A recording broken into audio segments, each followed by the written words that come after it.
आप बताएं, अगर खुदा नहीं है फॉर एग्जाम्पल, तो आप इविल को कैसे डिसाइड करेंगे? यानी how can you define evil objectively without God? देखिए, दुनिया में दो तरह के जानवर हैं, एक जो अकेले रहते हैं जंगल में और एक जो ग्रुप्स में रहते हैं। ग्रुप में जो भी रहेगा उसमें आपको इंटरैक्ट करने के रूल बनाने पड़ेंगे। यानी लोग तय करेंगे।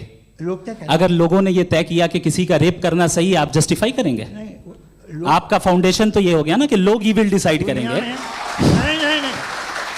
आप ये कह रहे हैं कि लोग डिसाइड करेंगे क्या सही है क्या गलत है, यही है? मेजॉरिटी डिसाइड करेगी क्या सही है क्या गलत है? अरे भाई बिल्कुल। मेजॉरिटी अगर ये कहे कि नाजी जर्मनी के साथ जिस तरह मेजॉरिटी थी कि जेनोसाइड करना सही, आप जस्टिफाई करेंगे? उस वक्त प्लेनेट पे जो लोग थे, उनमें कितने लोग हिटलर को सही समझते? अच्छा, प्लेनेट की मेजॉरिटी तय करेगी, सोसाइटी की नहीं। प्लेनेट की मेजॉरिटी गॉड के एग्जिस्टेंस को सही मानती है, आप क्यों नहीं मानते?